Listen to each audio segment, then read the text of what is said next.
Маусым айында үйленгендер өмір бойы бақыт делінген орыс халқының сенімінде. Ал оңтүстік жартышар тұрғындары үшін маусым айының келуі қыстың келуімен пара-пар екен. Черногория, Тонга, Сейшел аралдары үшін маусым айының орны ерекше, өйткені олар маусым айында тәуелсіздік мейрамын тойлайды. Бәрін айтта бірін айт, жарайсының көрермендері үшін де маусым айының рөлі өте зор. Өйткені маусым айында жұлдызды әлемде жаңалық көп. Олай болса жаңалыққа толы біздің бағдарламамызды тезірек бастайық. Армысың көрермен? Бүгін бізде қонақта Болат Жолдасов. Құрманғазы көшесін жабуды, алуды қиын болды негізі. Жолдасовтардың отбасы құрғанына 30 жыл. Бұл шынымды айтсам, қазір айтып қойсам бар ғой. Ертең телевизордан көрсе қызық болмай қалады. Нұржан Керменбаев жаңа пәтерге көшті. Мал, қонақ қонақ күтетіней, қонақ үй. Заттыбек Көпбосынұлы өзінің жаңа ән баянын әлеуметтік желілердің біріне орналастырыпты. Сен ойлап деген әнінің сөзінде әнінде жазған Бекжан Әшірбаев. Жақын арада мен де бір ән жазам. Құпия болмаса қандай тақырыпта? Ол ғаламторға байланысты болады. Көңілі кең, пейілі дархан қазағым секілді алақандай көлеміне қарамастан бәрін сыйдырады ғой жерде. Жарайды. Көре жатармыз, ал біздің тілшілеріміз дайындаған бейнесюжетке назар аударайық. Қазақ эстрадасында тынымсыз еңбек етіп жүрген жұлдыздардың бірі Нұржан Керменбаев. Ол табиғи таланты, ерке мінезі, өзгеше әндер арқылы халықтың жүрегіне жол тапқан әнші. Оның өнерден бөлек өз өміріндегі жаңалықтарды аз емес. Жақында ғана жаңа пәтерге қоныс аударған әнші Жарайсың бағдарламасын қонаққа шақырып қуанышымен бөлісті. Ендеше жас әншінің жаңа баспанасымен таныс болайық. Мал, қонақ қонақ күтетіней, қонақ үй, қонақ бөлмесі. Қонақтарымыз осы бөлмеде күтеміз, осы дастарханда. Енді андысында демалып, жайғасып отырып, осы үлкен жиһаздарымызға телевизор қарап отырамыз. Деген сияқты. Ар жағына өтейік. Мен үйімді толығымен таныстыра кетейін. Бүйтіп лабиринт сияқты орналасқан. Расында да есігі өте көп. Мынау қонақ бөлмесінен осындай бір үлкен бір балконымызға шығамыз. Мына аула біздің есік алдында кішкентай балалар доп теуіп ойнап, ар жағында енді сәл-сәл тау көрініп тұрған жоқ. Тау көрінеді, негізі қазір сәл-сәл тұман болып тұр. Сол тұманның арқасында сәл көрінбей тұр. Ары қарай кеттік. Ары қарай біздер нақты дастархан жайылып тұр. Кухняға өтеміз. Кухняға отырып, бұяқта да телевизор, өзіміз тәртін тұрған сәтте қандай жаңалықтар болып жатыр, өнерде болсын, не өмірімізде болсын, жалпы қандай жаңалықтар болып жатыр, сол жаңалықтарды көріп, қызықты бір бағдарламаларды көріп, тамағымызды, асымызды ішіп отырып, сөйтіп телевизор қараймыз. Менің бөлмеде жеттік. Менің кішкентай ғана осы бөлмеде демалатын жерім. Әрқашан әрдайым шаршап келгенде осы жерде жатам.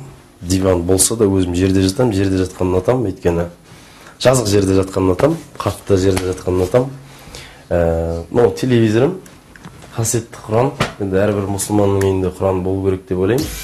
Сахна адамының әнімен қатар сәні, жарасымды киімінде ел назарында. Адам көркі шүберек екенін естен шығармайтын Нұржан да сахналық киімдерін көрсетуден бас тартпады. Уақыт көйлектер, дешті көйлектер, джинсовкалар, жалпы былай мен киім-кешектер. Сұхбат барысында Нұржан өткен күндердің естелігі саналатын суреттермен таныстырды. Арнайы Жарайсың бағдарламасы үшін эксклюзивті түрде менің кішкентай кезімдегі суретім. Нұржанның әншіліктен бөлек басқа да таланттары жетерлік екен. Мәселен, оның қолына микрофон емес, шопанның таяғын берсеңіз, бір отар қойды оп-оңай иіріп кете алады. Үздік қойшы деген номинацияны алдым. Circle Life проектіне қатысқан кезде осы номинация маған бұйырды. Сөйтіп, организаторлар үздік қойшы номинациясын саған береміз деп сөйтіп беріп, бұның өзі бір үлкен маған бір жағынан күлкі, бір жағынан жақсы бір естелік болды да, үлкен. Бәрекелді, болашақта үздік қойшыдан эстрадамыздағы ең үздік әнші атағына жетуіңізге тілектеспіз. Есіңдемі сол бір күндер, есіңдемі сол бір күндер, сол күндері жалындаған сөз бергенің жаным маған. Бір байқағанымыз, тыңдармандарының көз айымына айналған әншіміз анасының ерке баласы екен. Анасы Гүлбану апай шай үстінде Нұржанның біраз құпиясын ашып берді. Есіктің алдында ойнап отыра жире ғой. Сонда мынандай басы үлкен болды да, 4-3 болды. Өз денесі кішкентай, ауырып бірдеңе қалса. Содан басы бүйтіп қай жаққа алады, сол жаққа құлайды ше. Анам басы басқан жаққа құлады деп бәрі күліп айтады оны. Әнші Нұржан Керменбаевтың үйінен әкелген базарлығымыз осы. Ал Тапқарашқа қайтарымыз. Енді тез арада үйлену тойыңыздың куәсі болайық. Бұл жарайсын бүгінгі студиямыздың қонағы, Бастау тобының мүшесі Лұқпан Жолдасов ағамыздың баласы Болат Жолдасов. Студиямызға қош келдің. Иә, бүгінгі оның жаңалығы бәрімізді дүрліктіреді деген сенімдеміз. Қалайсың, Болат? Аман есен жақсы. Көңілге қалай? Біздің қызықты да қиын сұрақтарымызға жауап беруге дайынсың ба? Дайынбыз. Дайын болсаң, біз бастаймыз. Болат, неге жалғызсың? Бастау тобының мүшесі солисті Ерасыл қайда? Ерасыл қазір Қарағандыда, ол бір белгілі бір сондай бір нюанстарға байланысты аяқ астынан кету керек болды. Сондықтан бүгін келе алмай қалды. Қазір жалғыз келіп отыр. Ал біздің естуіміз бойынша Ерасыл үйленейін деп жатыр деп естіп қалдық. Жоқ, бұл рас емес. Бұл басқа бір шаруалармен кеткен. Ал үйленетіні, үйленбейтіні ол дәл қазір емес. Деген ойдамын негізі, өйткені ол қазір болатын болса, мен естейтінен алдын ала. Мен де баратын едім тойға. Мен де баратын едім тойға. Бірақ сүйіктісі бар Ерасылдың, иә? Сүйіктісі өзінен сұраңыздар десең. Мен шынымды айтайын, дұрыс білмейді екен, сұрамаппын да. Ұзын құлақтың айтуы бойынша Болат Жолдасовтың сүйіктісі бар, жақын арада үйленеді деген сыбыс бар екен. Енді осы қаншалықты рас? Ол енді шынымды айтайын, ешқандай қызым да жоқ, үйленетін ойда әзірше жоқ. Ойда жоқ? Жоқ. Бір кездер осы 4 жыл бұрын үйлену деген ойда болып жүрген. Сол кезде мүмкін естігендер болып, сол арқылы жеткен мәліметтер шығар, ал қазір үйлену ойда жоқ. Және қызым да жоқ. Ол кезде не себепті үйленбей қалды? Енді алдын ала үйленбей тұра тұрайын, бірінші жұмысын жақсылап істеймін, аяғыма жақсылап тұрайын, кейін болашақтың еншісіне көре жатармыз дедік. Сондай ойға келдім. Артур екеуміз махаббат жайлы сұрақтар қойып, жағадан алдық біздің жігітті. Жақсы, ал қазір Бастау тобында қандай жаңалықтар болып жатыр? Бастау тобы жақында 2 клип түсірді. Біріншісі Гүлдария болса, одан кейін біраз жарты жылдан аса өтіп, Алтын деген әнге клип түсіргенбіз, баяғы ретро әнге. Алдыңғы рет келген кезде біз гитарамен орындап бергенбіз. Кейін осы әнді шығару керек деген ойға келіп, шығарып, содан ары қарай клип түсіру ойға келіп, клип түсіріп, бір айға жетер-жетпес тағы екінші клип түсірдік. Сол бейнебаян Құдай қаласа жақын арада эфирге шығады. Тамаша. Сейфуллин Жолбарыс ағамыздың 10 гитарасы бар. Ал Жолдасовтар отбасында қанша гитара бар екен бейнематериалдан кейін білетін боламыз. Арнамыздан алыстамаңыздар. Менің Астанам. Хабар арнасындағы Менің жерім бағдарламасының шығармашылық тобы Елорданың 15 жылдығын әзірлеп жатқан арнайы жобасын осылай атады. Мұнда кіндік қаламыздың 15 жылда бағындырған белестерімен алған асулары, жеткен жетістіктерімен толайым табыстары нақты деректермен дәйектеледі. Бағдарлама барысында экранның арғы жағындағы миллиондаған көрермен Елорданың бір күнгі тыныс-тіршілігімен танысып, оның азаннан кешке дейін өміріне куә болады. Оқиға Астанаға біліміздеп келген талапкер арқылы өрбейді. Оқуға қабылдау емтиханда жас түлекке Менің Астанам деген тақырыпта шығарма жазу жүктеледі. Ол көзбен көргендерімен көңілге түйгендерін ақ параққа ақтарып, Астананы ойша аралап шығады. Бас шаһардың тынымсыз тірлігі таңала кеуінен басылатын тілге тиеге отырып, қала халқының тәтті ұйқысы кезінде коммуналдық қызмет саласының мамандары Елорданың кең көшелері мен даңғылдарын мұнтаздай қылу үшін жанталасып жататынын баяндайды. Қазақ елі монументі, Қазмедиа орталығы, ұлттық мұражай, жаңадан салынған опера және балет театры туралы толғанып, сәулетіне салтанатты сай-сарайлардың сұлулығын сөз етеді. Ғажайып ғимараттардың Астананың ғана емес, елдің мақтанышы екенін айтады. Арнайы жобада байырғы тұрғындар бұрынғы қала мен бүгінгі қаланы салыстырса, сәулетшілер мен құрылысшылар қай нысанның қалай салынғанын еске алады. Қоғам қайраткерлері мен шетелдік қонақтар Елордада жүзеге асырылып жатқан жарқын жобаларды жіпке тізеді. Бағдарлама Астананың түнгі көрінісімен аяқталады. Мегаполис маужырап, мүлгіп бара жатады. Дәл осы мезетте қоғамдық тәртіп сақшылары мен арнайы қызмет өкілдерінің жұмысқа кірісіп жатқан сәті көрсетіледі. Қала қалғиды, алайда оның қауіпсіздігі қалмайды. Біз осыны көрсеткіміз келді дейді жоба авторлары. Ұйымшыл ұжым тудырған туынды 6 шілде қала күнінде көрсетіледі. Хабардың жобаларынан хабардар болып жүріңіздер. Бағдарламамызды ары қарай жалғастырамыз. Ақпан айында студиямызға келгенде имидж мәселесі бойынша енді бәлкім қызыл түс қосатын шығарымыз дедіңдер. Енді осы ретте жұмыс қалай болып жатыр түстермен? Стилистердің дизайнерлер осындай киімдерді киесіңдер деген кезде киеміз. Енді бірақ қатты ұнамай жатса айтамыз ғой, басқашалау киінейік деп, ал былай көбінесе 90% солардың айтқаны болады. Дегенмен қаншалықты өзгерді имидждерің? Өзгеретіндей қатты өзгерген жоқ негізі. Қазіргі осы соңғы заманға сай кішкене киінуге тырысып жүрміз, болды сол ғана. Енді бір отбасында толықтай барлығы бір салада жүрген, ол бір жағынан қызық та, бір жағынан қиын да. Мысалы, дастархан басында отырып қалғанда бір дау-дамалар туындап жатады. Бұл осындай жағдайларда, сәттерде кім жеңеді, әлбетте? Біздің енді тобымыздың директоры де, продюсер де әкем. Соның ойымен құрған топ. Енді үлкен бір нелер болып жатса, сондай бір келісе алмай жатқан нәрсе болып жатса, бәрібір енді әкемдікі болады деген, өйткені ол генеральный продюсер, бастық продюсер. Енді дегенмен соныкі болады.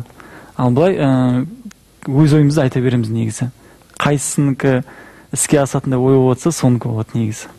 Түсінікті. Қойшы, әкем ғой деп еркелік бітетін кезіңдер бола ма? Енді шынымды айтайын, мен кішкентай кезімде еркек өспегенмін, бірақ әкемді айтқанын тыңдап жүремін әрқашан.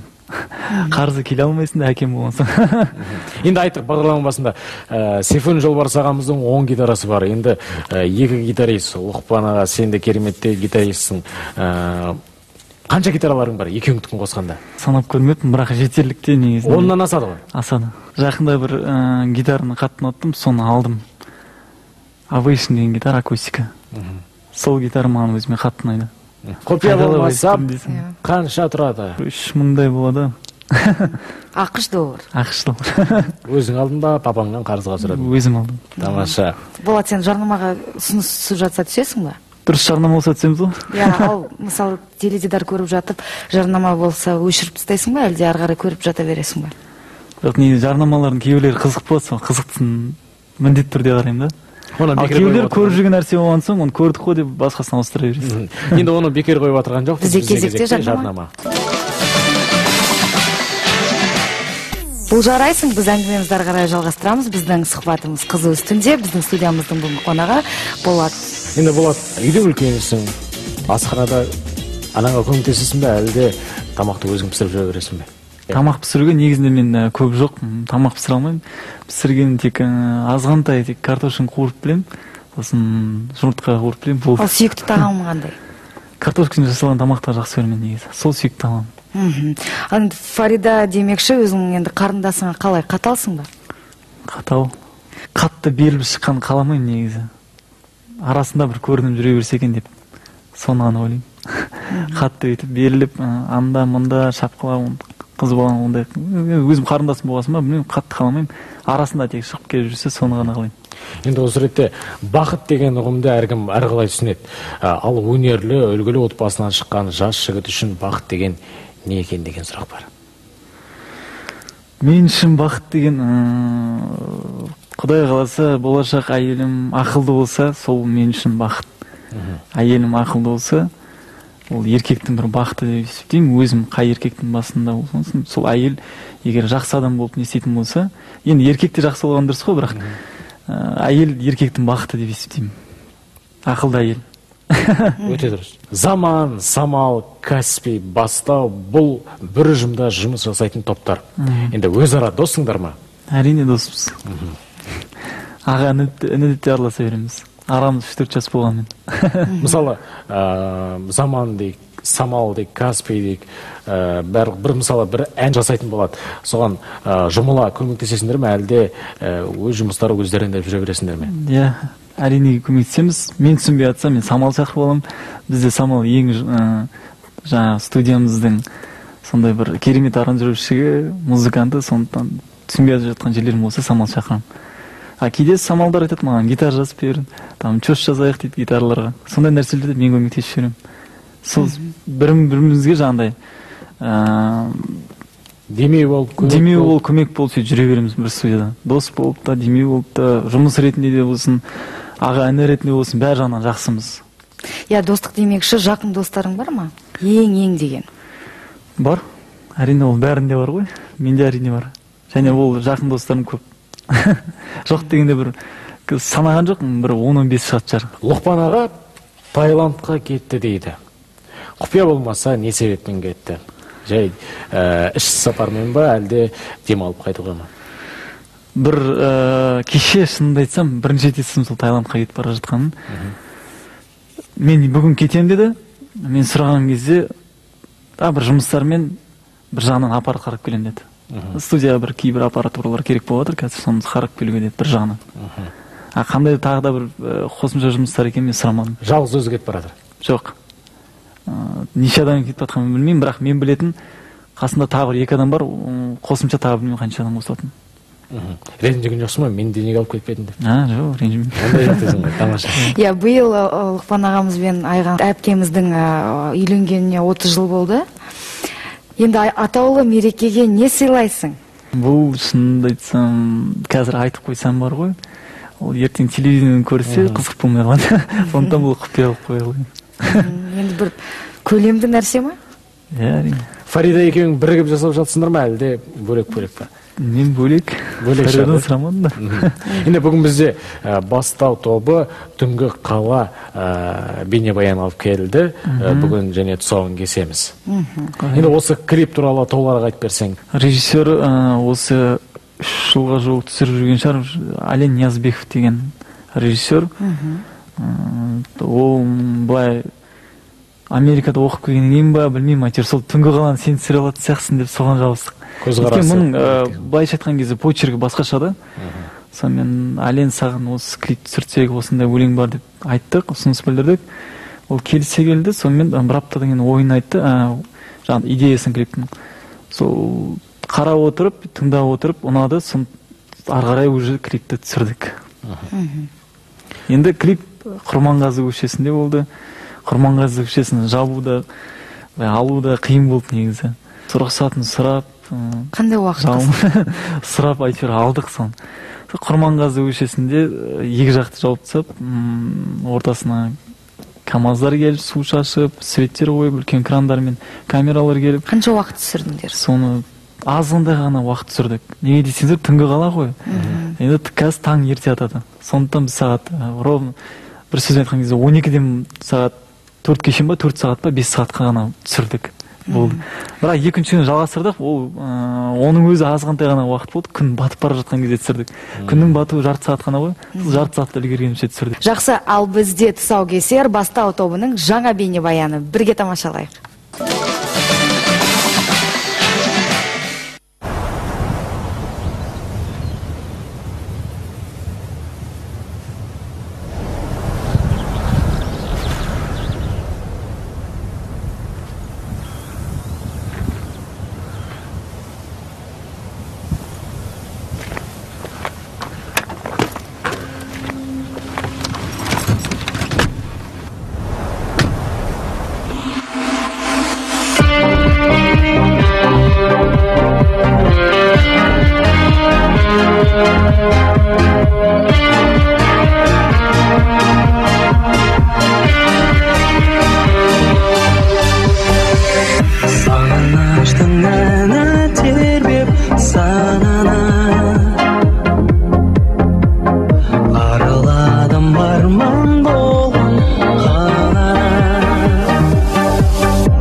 келді. Тамаша, енді клиптің сапасы, жалпы клиптің өзі керемет. Әрбір түсірілімде бір өзінің қызықты оқиғалары болады.